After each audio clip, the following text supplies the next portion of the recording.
the session just after the lunch break is literally the heaviest of it because we just had a nice lunch and so some of you are feeling sleepy.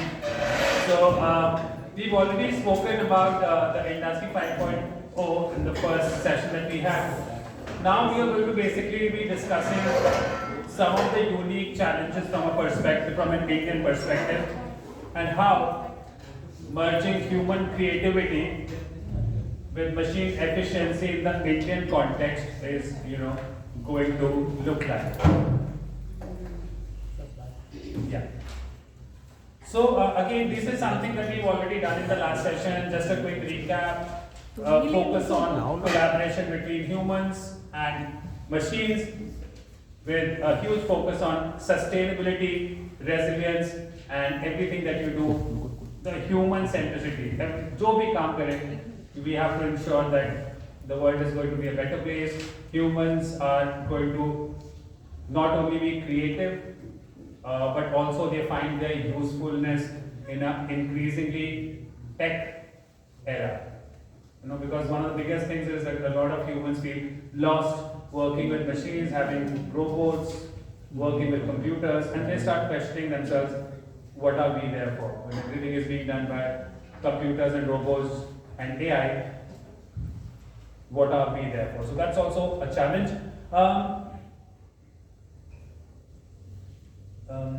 Can we go to the prior slide, please? Okay, sorry. Yeah. So this we had discussed, and we had obviously seen the differences how between Industry 4.0 was talking about automation, Internet of Things, vis-a-vis Industry 5.0, which is talking about human touch plus AI, and last but not the least, sustainability. And we also seen the UN SDG goals, the 17 goals.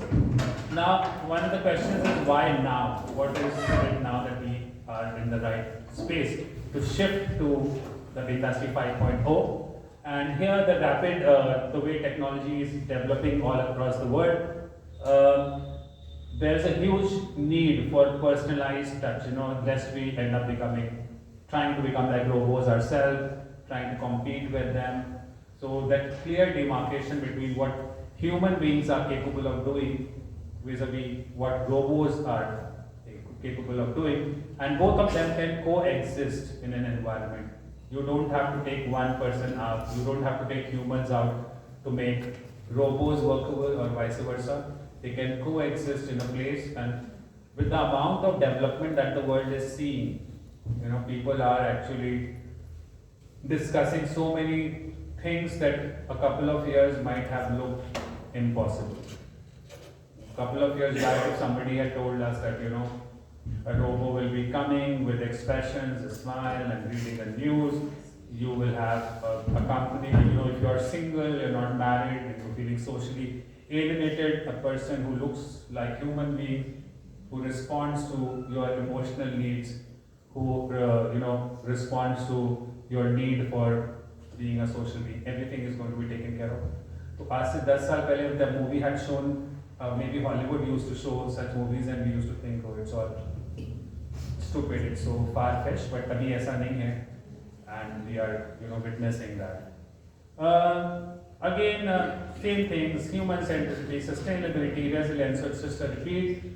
The Indian context. Now, how is India a little unique when it comes to moving on to Industry 5.0? The industrial landscape in India is a little different. So if we talk about the kind of industries that India has, then 33% contribution to the GDP is by MSMEs, right? So micro industries, small scale industries, medium scale industries, they are contributing a 33% to GDP. Now with this comes the challenges: how are they going to move seamlessly into Industry 5.0? The large scale industries like, let's say, the Reliance industry, Adani, Godrej, all of them, they have the money, they have the technology at hand, they have the support, they have the best brains working for them. So there it will become seamless. Some of them have already started using AI, robotics. But what happens to MSMEs? Now that's a challenge that India, from an Indian perspective, will be unique in the way we see MEs adopting Industry 5.0 norms. Growth of startups and innovation hubs. So in the last 15-20 years, we've seen huge number of startups, in the Indian industry scene. We have, the likes of Ola, Flipkart, all these local startups that they become more than $1 billion US worth of network, even more. We have in education space people like Physics Wala, Akash, they're doing such a brilliant work. Nobody would have thought that post-COVID children are going to study in online format. Now it's all happening. People, if you talk to the students, they're very comfortable studying through the internet. And I see a lot of students these days, they are attending schools, but at the same point of time, it is also being complemented with the online education portals. So a lot is happening in the startup scene. Any industry like you can think of, there are a lot of young minds who are putting in their efforts. And obviously in such places, one of the things that is at the forefront is the technology. The technology that the youth are bringing in. So being a startup like Flipkart a couple of years back or Ola, they're all extremely technologically driven companies. Now this is also a unique opportunity because these startups are most of them are very tech aligned. So to that extent, they should be the early adopters of new technology. Maybe some of the bigger industries, they might have lot of resistance in some of the things that are being talked about, because when you become big, when you have a company that is 100 years old, 50 years old, then the resistance to change is also extremely high. However, in an unstructured, a very little structured organization like a startup, everything is very different from a traditional, conventional organization. So अगर startup में आप देखें तो कुछ लोग a couple of years back, for example, these people were going to the office wearing shorts and jeans, which was unthinkable of in India. They had their own norms in the offices. They were partying in the office. They had gymnasium in the office. All that was happening. So to that extent, this is going to be unique, and hopefully these people will be the front runners when it comes to adopting Industry 5.0 norms. Also, there has been a push for Make in India and Digital India. The current government is extremely focused on ensuring that India becomes huge on imports, and some of the items that it, of our exports. And so to that extent, they are pushing on Make in India, when local manufacturing is being pushed, Digital India, where we're saying that everything needs to be digitalized. And with that context, the Industry 5.0 norms become extremely relevant for India. The biggest challenges that India faces are the skill gaps, because despite the fact that in terms of being literate, we are increasing our literacy rates year by year, but in terms of skill gaps, like specific skill gaps when it comes to things like coding, it comes to things like robotics, AI, there is still a very small pool of, while the population is large, there's only a very small pool of skilled resources. Now that can be a big challenge, because even if companies want to adopt Industry 5.0 norms, there might not be too many people who have the competence or the skills. So how are we going to skill that is also going to be a big challenge for India. Also, there are infrastructural limitations.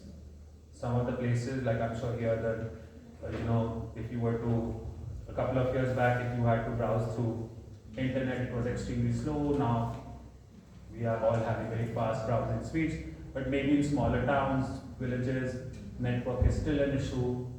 We do not have the kind of bandwidth that might be required to move into a tech-intensive Industry 5.0 norms. So that remains to be seen how we are going to tackle that, and obviously there are going to be energy needs, because when you're going to talk about technology and moving to an Industry 5.0, platforms, and need for energy, the need for electricity, that's also going to go up immensely. So are we prepared for that? Now that's also a good question to ask.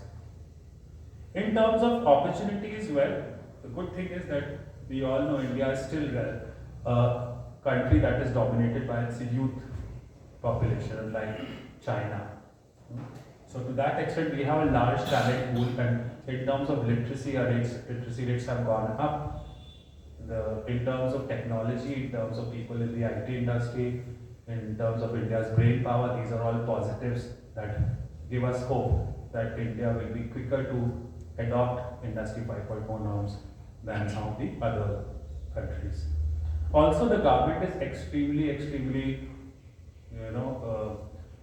very excited to move into these digitalization, make in India very proactive, and that is something that probably is going to help a lot when the industry is, in the transition from Industry 4.0 to 5.0. And in terms of emerging markets, India, we all see how India is growing at a phenomenal rate when the superpowers, so-called superpowers of the world, their GDPs are going down. And India continues to have a healthy GDP. So it means that the markets it is a right time for the markets to adopt this technology, because there is money here. There is a market, a big market here that the entire world is looking at India. So a lot of countries are now sourcing their products from India, because obviously China has been having issues with the US, and that makes India a big hub, and which means there's a huge opportunity, there's a huge business to be made, and that might be a good incentive for the industries to move to 5.0. As we had discussed that in terms of one of the challenges will be the kind of investments that will need to be made. But we have to keep in mind that the benefits that India is poised to reap will be much more than the initial investments. Now these are some of the initiatives that are supporting Industry 5.0 norms. There's a production-linked incentive that the government of India is bringing in. So as per this, what they do is they are saying that they are telling the industries that if you were to increase your production by X percentage, what are the benefits that the government is going to give you? What are the subsidies that the government is going to offer you? Which means that every industry will have a huge incentive, a huge bonus to grow their numbers. And that will not just be possible by human capital. It will have to bring in we talked about cobots, we talked about AI. Now that will also need to be implemented to achieve the kind of productions the government is asking, the industry. So it will be a big motivation for industries to adapt to and to adopt the norms of Industry 5.0, because in terms of production, obviously increases, and that too in a resilient manner. Also in terms of Digital India Mission, the focus on all the organizations across is to get digitalized, to ensure that the customers, can interact with forums, and the company does not need to be a tech company. Like I think we just had a case study where we were talking about chatbots. Right? So now the government is saying that instead of making the process so tedious, like earlier I remember what used to happen was if I had a problem with my bank or with any product that I had purchased, they used to very clearly say, first of all, if you call them in a number, for 20 minutes you are put on hold. First let's say press 1, press 5, and you used to get confused. After that, 20 minutes, nobody knew what was happening. And then you became very frustrated with all this, and you said, the company is not customer centric. Now with chatbots, at any point of 24/7, if you have an issue, if you received a product in the afternoon, you want to complain in the evening, all you have to do is just write hi. You will get a set of issues from the chatbot. Sometimes it feels you're talking to a human being. And it will customize its response, saying what problems do you have, do you want more information about the product, do you have a delivery issue, do you want to know more about the products, do you want to know what are the kind of schemes that we are running. So as the case study was mentioning that, information to be seen as somebody who's trendy, entertainment, everything is coming through these chatbots. So with a initiative like Digital India Mission, obviously the organizations have the incentive to adopt technology, even if they come from an industry that is non-technical in nature. So you don't have to be a technological or technical or IT company to move into such things. You can be a manufacturing company or FMCG and still use these online digitalization programs. Skill India for workforce upskilling. Now, this is an initiative by the Modi government in the first term itself, and I don't know if you've seen Skill India, centers that have cropped up, and there are a whole lot of skills that the government has said that these are the critical skills for moving India to the next stage, and IT is also quite a crucial part of this initiative, which means that these centers are training young minds to do, IT, AI, robotics, web, and with this initiative, obviously the industry 5.0 will get supported because these people obviously in turn start looking for jobs. After that, they are provided jobs, they are provided placements, and the organizations that will place them will obviously have the tech bent of mind. They will have the pressure to increase their production through PLI, to digitalize India and all those. So obviously the entire movement of moving into Industry 5.0 gets traction because you have skill that is available in your country, and that too the government is supporting such an initiative. And the focus areas are AI, robotics, green energy, smart manufacturing. All these are focus areas that the government is looking at. These are the kind of companies who are involved in these. They are getting special incentives. They are getting special benefits if they were to, move into the Industry 5.0. Now, from an Indian perspective, these are the major sectors that are going to benefit from Industry 5.0. Manufacturing. So manufacturing, as we discussed, India becomes the hub of manufacturing. US and some European countries have moved a lot of their imports from China to India, which means that India is located in that geographically wherein it gets an advantage of a young workforce compared to China, and obviously China has been involved in a lot of political issues and political stalemates with China, and so to that extent India is in a very favorable position right now. So manufacturing, we need to up our manufacturing game because the world is looking at India as a replacement to probably China in the next coming years, and to that extent there's a huge market, and the need of the day will be smart factories that we discussed in the first session. Ergonomics of the factories being such that it's very safe environment for the workforce. Also cobots working side by side with the humans more involved in the decision making processes, and the cobots basically doing repetitive jobs as we discussed, or jobs that do not require much of decision making. Also agriculture, India being primarily an agricultural economy, so obviously it is imperative that Industry 5.0 norms are beneficial to agriculture.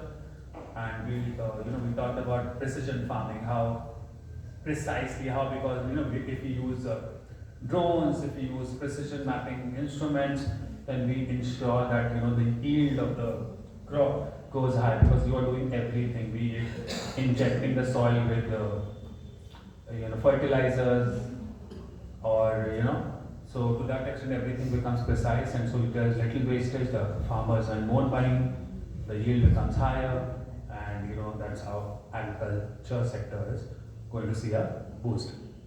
In terms of healthcare, personalized healthcare solutions. Now you might be seeing a lot of people wearing smart watches which are telling everything about blood pressure, sugar, heart rate, everything. And now we have even the other day I was seeing a ring. You just wear the ring and it gives you on a daily basis, 24/7. Your health parameters, what are important when you want to see a doctor. Also in terms of remote operations being done, because in a poor country like India has a lot of small villages, towns where you do not get the requisite medical attention.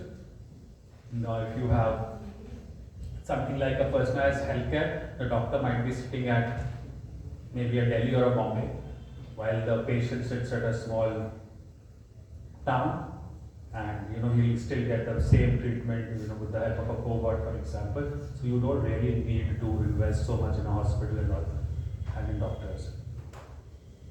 Also, obviously, as we had discussed, that energy sector and how renewable energy, because we have talked about sustainability, so that is going to be an extremely important industry for the application of 5.0.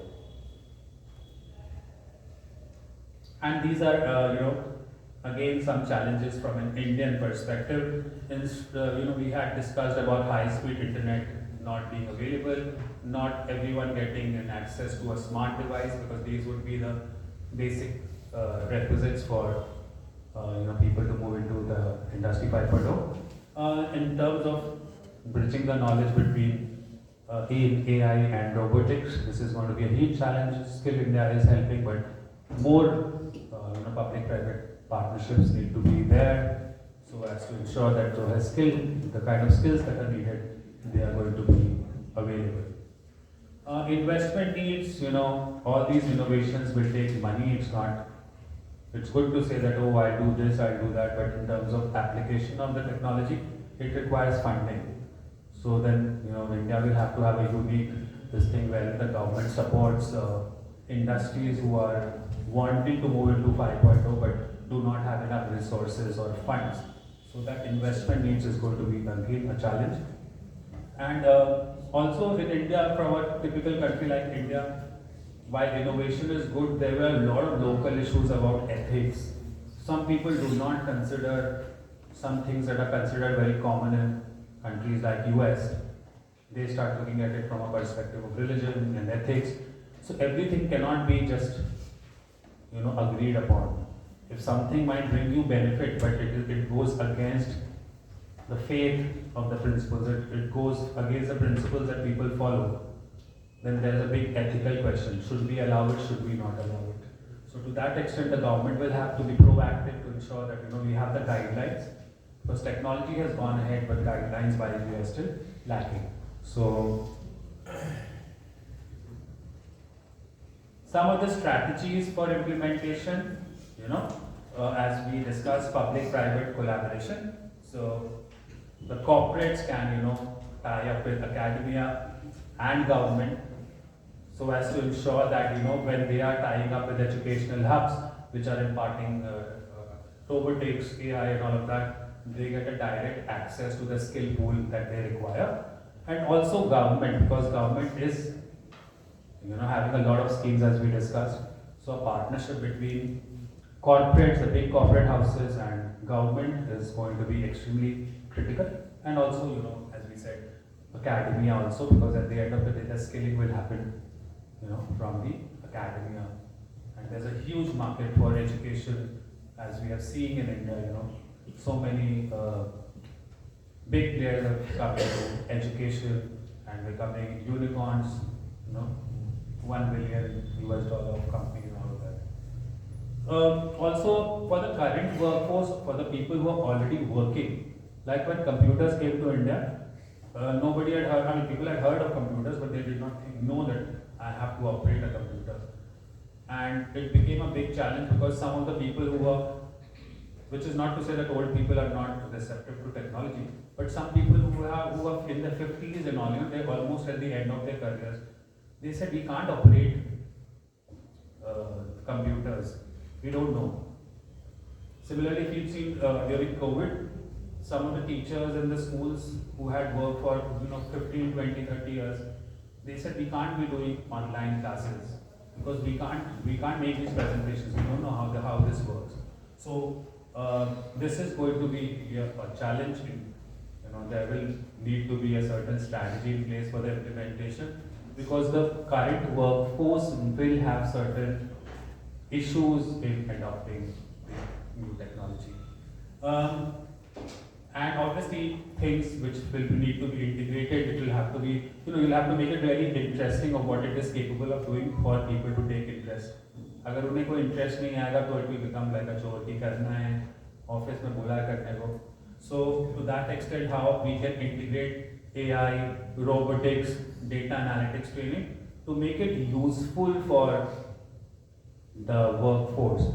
Young people we can assume कि वो school में college में they will learn about it, but for the existing workforce we will need to have a strategy in place. Also, one of the things that the government will have to do is to promote R&D, research and development, because unless companies have that hunger for finding new ways to do things, how they could do things better, they will not come out of that mold. So a lot of investments need to be made, organizations need to be incentivized that अगर आप research करेंगे, if you do R&D, then we will incentivize you, which can come as tax holidays, tax offs, subsidies, whatever, but that's also something that needs to be implemented.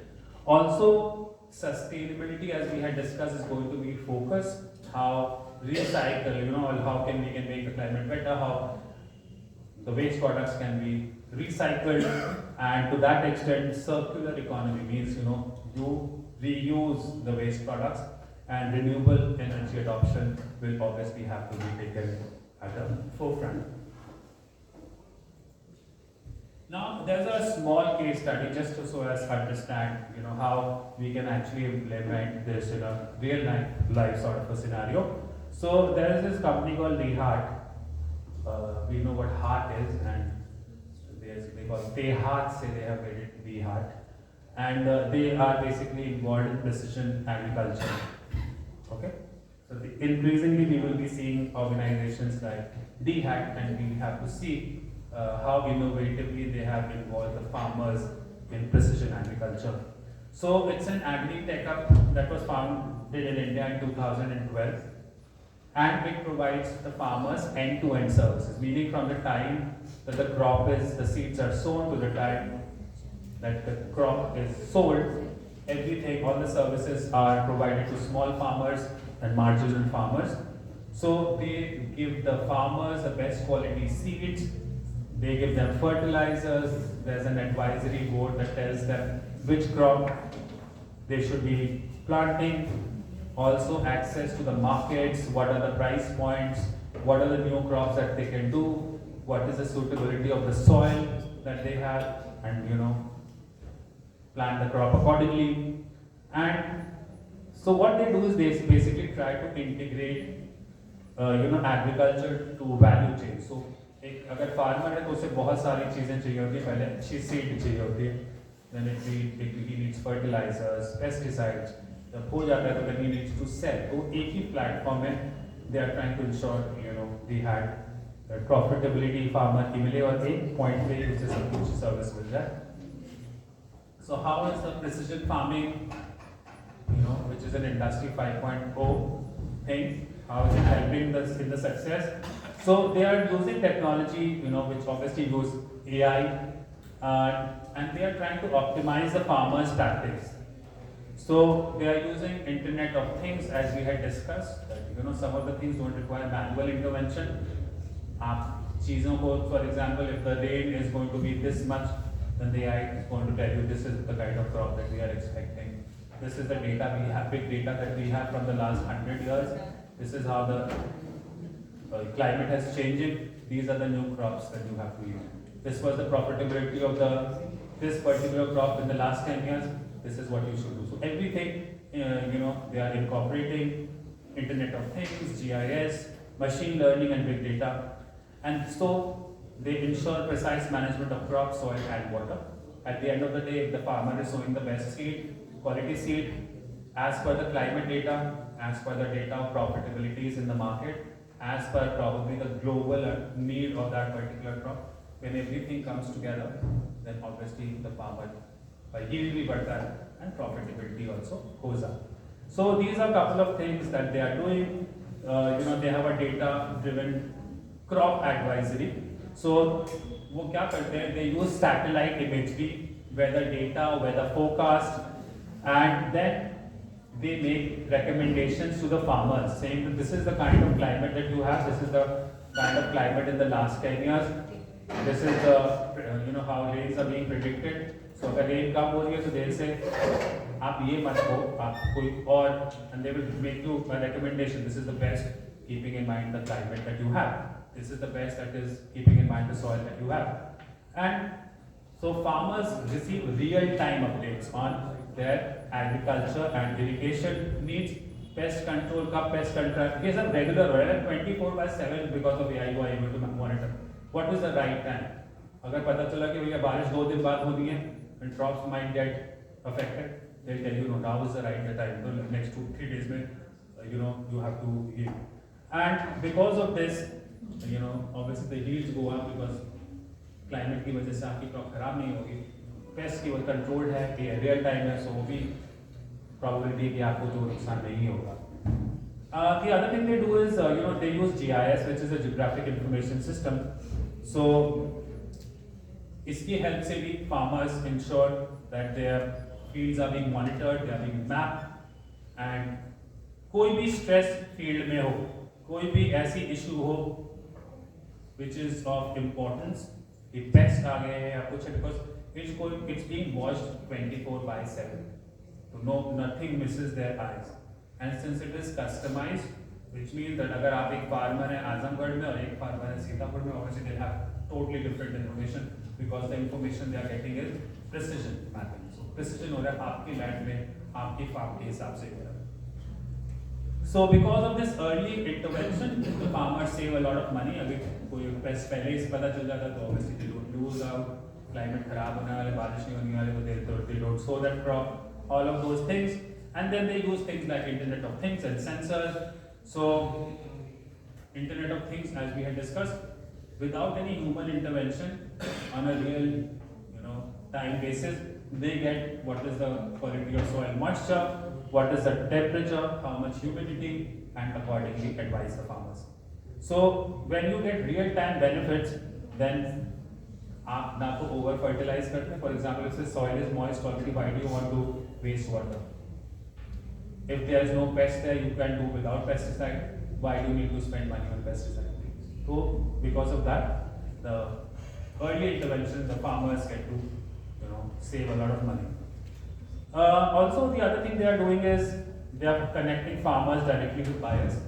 So real time में they have the information of the markets. अगर आप देखें, आप जानते होंगे किसी farmer को तो उनकी एक बहुत बड़ी प्रॉब्लम होती है कि किसको बेचेंगे फार्म, क्योंकि जो मिडिल मैन होता है they take the maximum profits and leaving them with no very little. Now here you will get a real time information as to which market which is closest to you, what is the kind of money that will be required to take the crop there. तो सारा real time में होता है. So that connection with marketplace also they have access to, which ensures that they get a better yield for their crop. And ये जितने भी algorithms होते हैं, ये सारा मतलब ensure करते हैं कि fair price मिले. ऐसा nobody can cheat them. Nobody, the middleman cannot come to the village and say इसका rate तो यही है, farmers think हाँ चलो ये मिल रहा है, because they have access, real time access information about the markets. Also, they are involved in financial inclusion. So अगर किसी को loans चाहिए, कोई insurance facilities चाहिए, they get the best services for the farmers. And machine learning models assess credit with these farms, and they ensure that timely में credit मिलता है. So all these are the things that DeHaat is doing, and the result of this success, DeHaat's early success stories, is that the yield of the crop has increased. So जो farmers precision advisory follow कर रहे हैं, उनकी 15 से 30% crop का yield बढ़ गया है. Also because now they are optimizing their fertilizers, water and pesticides. Now अगर already moist है soil, so you don't need pest नहीं है, तो you don't need, पहले तो farmer करना ही करना पड़ता था, तो उसकी वजह से they have reduced their cost by 20-25%. Also almost 15 lakh farmers under Dehat have gained access to better paying markets. So middleman जो था, that has been eliminated and hence their incomes have been increasing. Sustainability, because that's also an important part of Industry 5.0. So precision agriculture, क्योंकि वो लोग practice कर रहे हैं. So what is happening is that जो water है, जो excess में use होता था पहले farmer होता था उसे soil moisture ही नहीं मालूम, यहाँ तो real time पे पता चल गया. Plant को dry है, so it needs more water or not. So उसकी वजह से water का consumption भी कम हो गया. Pesticide का consumption कम हो गया. Now that is one of the SDG goals. तो अगर आप देखें तो sustainability भी इस model पे they have built, because at the end of the day कैसे carbon footprint हम कम करें, that's also one of the factors that Industry 5.0 is based upon. So basically, if we were to conclude the case study of Dehat, this has, the traditional farming practices that were being adopted by the farmers, they have changed, and now the entire agriculture for these farmers is becoming more efficient, profitable, sustainable. So good for economy, good for farmers' benefits, but also good for the climate, less pesticide, less water usage, all of those things. And also modern technology is being used at a grassroots level. And initially, people used to think, what would farmers do with technology? Why would we need smartphones? But here, the farmers are getting 24. When they see that this data is so relevant for them, at the end of the day, आप तभी कोई technology adopt करोगे जब आपको उसमें relevance दिखे. तो अगर फार्मर को रेलेवेंस दिखी है देहात में, that's why 15 lakh farmers have are working with Dehat. So to that extent, it's good for the world, it's good for the environment, and it's also good for the farmers. Now these are some of the challenges that they are facing. Many farmers obviously they don't understand, app-based, phone-based programs. Also in terms of connectivity, as we discussed in rural areas, the connectivity might not be great. Also scaling up. So अभी ये भी problem हो रही है, how do they scale up there, because अभी तो उन्होंने देहात में कुछ एरियाज में किया, but how do they scale up into 50 more cities in the next coming years? How that's also one of the challenges that is being faced by Bihar. So how to tackle those challenges? Which maybe one can add to it. So digital tools में one is conducting workshops and providing multilingual app support. So to make it personalized, because maybe some farmers are comfortable in a certain local dialect, local language, and the app is in English or whatever. So to have a multilingual approach, that might help. Also tie up with governmental support agencies under Skill India initiative.